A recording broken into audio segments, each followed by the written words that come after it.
Why are you leaving that house? It had issues, so I left. Okay. Well, they were in there dying, and you just left, brother. What's the deal? I was helping them, and I was like, I can't do no more. I have COPD. The man you're looking at had actually called for help earlier that day. By the time this interaction was recorded, emergency crews had already responded to the area and were investigating what had happened. At first, the conversation seemed routine, but what followed would later be reviewed by investigators, attorneys, and members of the public for years afterward. To understand why, we need to start a little earlier that afternoon. On February 3, 2023, in a quiet residential part of Kansas City, Kansas, a man named John Anderton began his day in a way that felt completely ordinary, but by the end of it, something happened that no one around him expected. The 5400 block of Haskell Avenue is not a place people usually connect with serious incidents, just a neighborhood street where life moves at a steady pace. And that afternoon, John had actually been the one to call for help, after reporting that 2 of his friends had overdosed inside a nearby house, choosing to stay there and do what he could, even performing CPR until paramedics arrived. But John himself was not in good health, as he was homeless and suffering from COPD, and after helping as much as he could, he decided to leave the area, getting onto his bicycle and riding away, likely thinking that his part in the situation was over. Not long after, a Kansas City police officer named Colin Ward saw him nearby, and the interaction that followed started in a calm and routine way, with simple questions about what had happened and why John was leaving. Why are you leaving that house? It had issues, so I left. Okay. Well, they were in there dying, and you just left, brother. What's the deal? I was helping them, and I was like, I can't do no more. I have COPD. Okay. You have ID with you? No. Okay. What's your name, man? John Anderton. John Anderton? Okay. I mean, it's not... I mean, we'd rather you stay there until we get there, man, so we know what's going on with them. You knew they were in a bad medical state, don't you? I was helping them until Tony took over, and then I left. Okay. You don't have anything illegal on you, do you? No. Okay. What's your last name? Anderton, Anderton. And your first name? John. Date of birth? 7/27/72. Your address? 5414. While John responded clearly, giving his name and date of birth, with nothing at that moment suggesting that the situation would escalate. Then, in a short span of time, things began to change. So that's your house over there? No, it's my sister, but I stay there. I'm homeless. Okay, put the bike down, place your hands on top of your head, okay? Hey, stop! 21 foot pursuit. Sorry, 25. Hey, stop reaching! Stop reaching!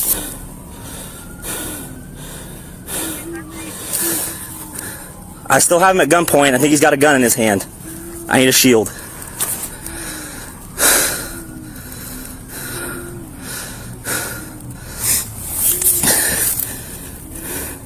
Put your hands out! John, I need to help you. Put your hands out! John, put your hands out!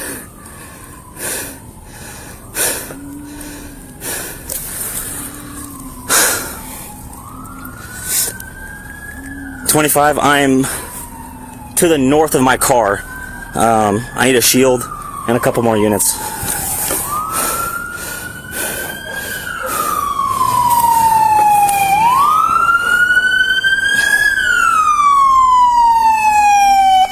Around 12 shots were fired, and John was hit multiple times, including in the back as he was running away, before collapsing onto the street. And although a firearm was later found near where he fell, by that point, the situation had already ended. He was pronounced dead at the scene. What followed did not bring clear answers right away, as the body camera footage was not released for nearly 2 years, only becoming public in December 2024, after his family pushed for it through legal action. While earlier, in August 2023, the Wyandotte County District Attorney had already ruled the shooting justified under Kansas law, and no charges were filed against the officer. However, Officer Ward later resigned from the department and moved to another agency, while John's family continued to question what happened, eventually filing a federal lawsuit in January 2025, arguing that excessive force had been used. But by November of that same year, the case was dismissed, with no settlement and no further action taken. Since then, people have continued to look at how quickly the situation changed, especially considering that it began with John trying to help others and ended with him being shot while running running away, while others have focused on the delay in releasing the footage and the lack of accountability that followed. John Anderton had started that day trying to save his friends, and within a short period of time, everything shifted in a way that still leaves questions that have not been fully answered.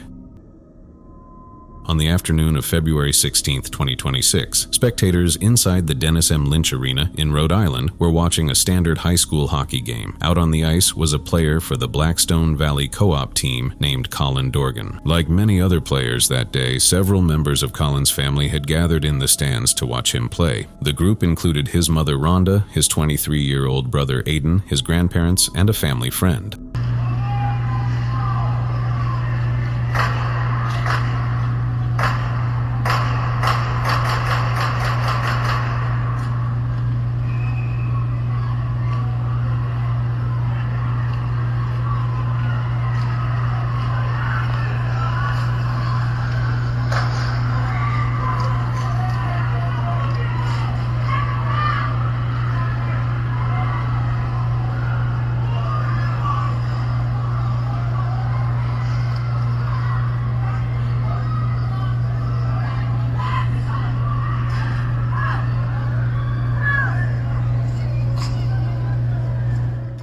At first, many people in the crowd assumed it was just the sound of players slamming into the boards. Some spectators later said they thought equipment had been dropped somewhere inside the arena, while others didn't immediately understand what they were hearing at all. It wasn't until the popping continued that people began realizing something far more serious was happening. As people turned toward the source of the noise, it quickly became clear that the gunfire wasn't coming from the ice or somewhere else inside the building. It was coming from a section of the stands where several members of Colin Dorgan's family were seated. Investigators say the gunfire came from 56-year-old Roberta Dorgano, who had been sitting with family members only moments earlier before pulling out a handgun and opening fire. The violence was so sudden that people barely had time to react, though 23-year-old Aiden lunged at the shooter in a desperate attempt to shield his mother. Within seconds, several bystanders rushed toward the shooter and tried to stop her. One man grabbed the weapon directly, getting his hand caught in the gun slide during a physical struggle that brought Roberta to the ground. But during the fight, investigators say she pulled a second handgun from her jacket and took her own life. Off-duty first responders, who happened to be in the stands, immediately rushed to give first aid, but the damage was already done. Rhonda and Aiden died at the arena. Colin's grandfather, Gerald, would pass away from his injuries days later. His grandmother and the family friend were critically wounded.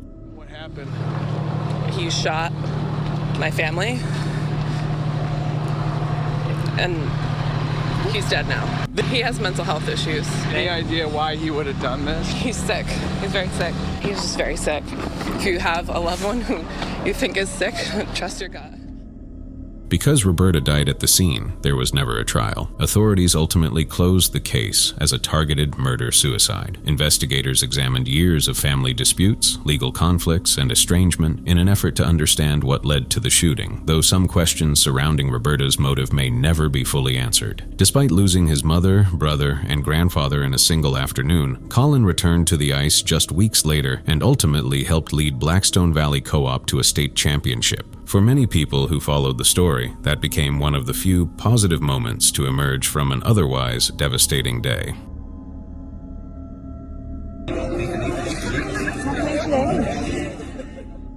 What you are watching is an informal rope jumping event on an abandoned railway bridge in the interior of São Paulo state. The 21-year-old being carried to the edge of the platform is Maria Eduarda Rodrigues de Freitas. To the people gathered on the bridge that morning, the event appeared to be operating normally. In fact, other participants had already completed the same jump successfully. Participants were meant to be secured to a main safety line before leaving the platform, with instructors verifying every connection beforehand. Maria Eduarda was a physical education professional who frequently shared her outdoor adventures online. She had arrived at the deactivated Federal Railway Bridge along with roughly 100 other participants, paying to jump with two adventure groups operating under the names Entre Cordas and Ik Voe.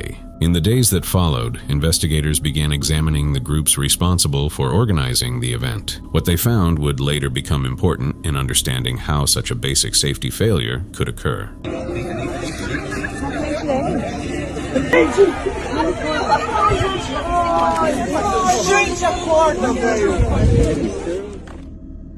When Maria Eduarda's turn came, nothing appeared unusual to the people gathered on the bridge. But investigators would later determine that one critical step had been missed. As 3 instructors carried her toward the edge of the platform, the safety rope remained coiled on the ground. It was only after she had already begun her 40-meter descent that people on the ground realized the connection was never made, and voices around the site began frantically calling out for the rope. Despite immediate resuscitation attempts by witnesses and the rapid arrival of emergency teams, her death was confirmed at the scene. As police arrived to secure the bridge, 2 individuals involved in organizing the event fled into the surrounding woods, forcing authorities to deploy a helicopter to track them down. Ultimately, 6 people were detained. Authorities arrested 3 of the instructors, including a 42-year-old civil firefighter who led one of the groups, and charged them with homicide with eventual intent, a charge applied when someone assumes the risk that their actions could result in death. The tragedy has since sparked a legal dispute between the local municipality and the federal government over who was ultimately responsible for securing the abandoned bridge. But for Maria Eduarda's family, those legal disputes cannot change what happened that morning. A 21-year-old woman arrived at the bridge expecting an ordinary day of adventure and never returned home. Investigators say the safety line that was supposed to stop her fall was never attached. Deanna, here's what's going to happen right now. I'm going to put handcuffs on you, okay? Well, she's going to put handcuffs on you. Are you serious? Yep, she's serious. Oh, I'm sorry. And then we'll put her into that car.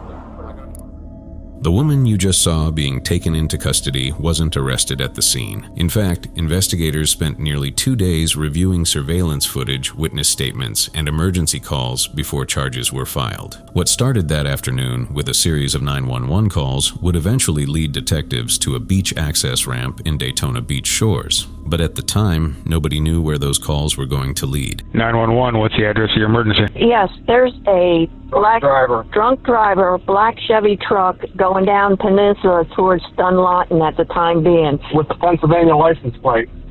Almost hit several cars. Ran into a mailbox.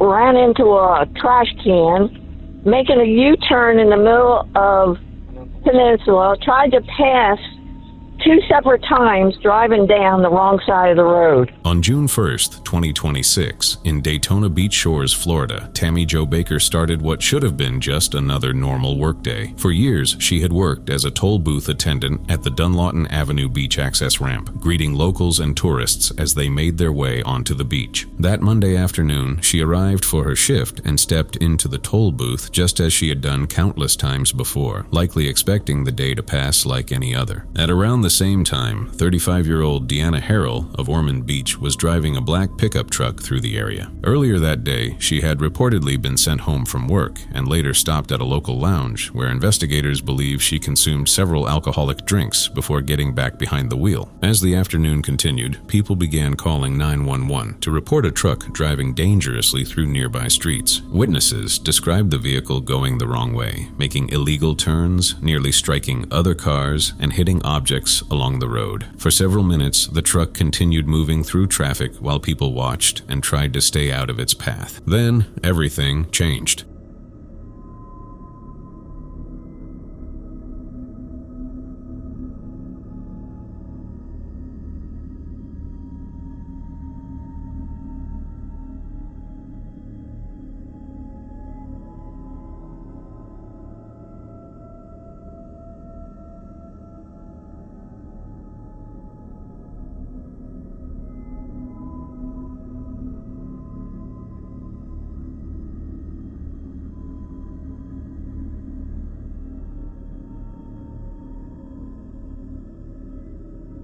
As Tammy Jo stood inside the toll booth performing her duties, the pickup truck came down the beach access ramp at speed and headed directly toward the structure. The impact completely destroyed the small structure, throwing debris across the area as the booth was crushed and overturned. Instead of stopping, the truck continued forward through the wreckage, crossed onto the beach, and drove straight into the ocean before finally coming to a stop in the water. Emergency crews, lifeguards, deputies, and firefighters rushed to the scene. People who had been enjoying a normal day at the beach beach suddenly found themselves watching a major emergency unfold in front of them. Despite the efforts of first responders, Tammy Jo Baker was pronounced dead at the scene. Investigators later revealed a heartbreaking detail. She had reportedly been inside the toll booth for only about 35 seconds before the crash occurred. Deputies quickly located the driver on the beach. According to investigators, she appeared impaired, and deputies reported smelling alcohol coming from the vehicle. In the moments following the crash, Harrell allegedly made statements suggesting she wanted to harm herself. Because of those statements, she was initially placed under Florida's Baker Act for a mental health evaluation, rather than immediately being booked into jail. That situation changed quickly as investigators gathered evidence and reviewed witness statements, surveillance footage, and emergency calls. On June 3, 2026, Harrell was formally arrested and charged with vehicular homicide and DUI manslaughter in connection with Baker's death. During her first court appearance, a judge ordered that she be held without bond while the case moved forward. The investigation remains active, with authorities continuing to review video evidence and witness accounts leading up to the crash. However, the incident has also sparked discussions about worker safety at beach access toll booths. All right. Deanna, here's what's going to happen right now. I'm going to put handcuffs on you, okay? What? Well, she's going to put handcuffs on you. Are you serious? Yep,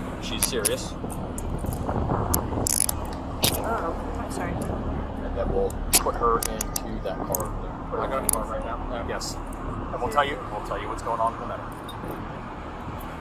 Yep. Nope. But we're going to explain what's going on here in a minute, okay? So as soon as that happens, we'll let you know. Alright. When I just start. Seriously. Yep. So, Could you please not record this? That's fabulous. Okay, let me check real quick. Hold on. Many people pointed out that the structure offered very little protection against a vehicle traveling at speed, and shortly after the crash, barriers were installed at the location in an effort to prevent something similar from happening again. For many residents, what makes this case especially difficult to process is how ordinary the day began. Tammy Jo Baker was not involved in any confrontation, emergency, or dangerous situation. She simply arrived at work and stepped into her booth to begin her shift. What happened afterward lasted only a few moments, but it changed countless lives forever. As of now, no trial has taken place and no verdict has been reached. The criminal case remains ongoing, while investigators continue examining all aspects of the crash. For Tammy Jo Baker's family, however, the legal process cannot change one painful fact. A woman who spent years serving her community went to work expecting to return home that evening and never got the chance.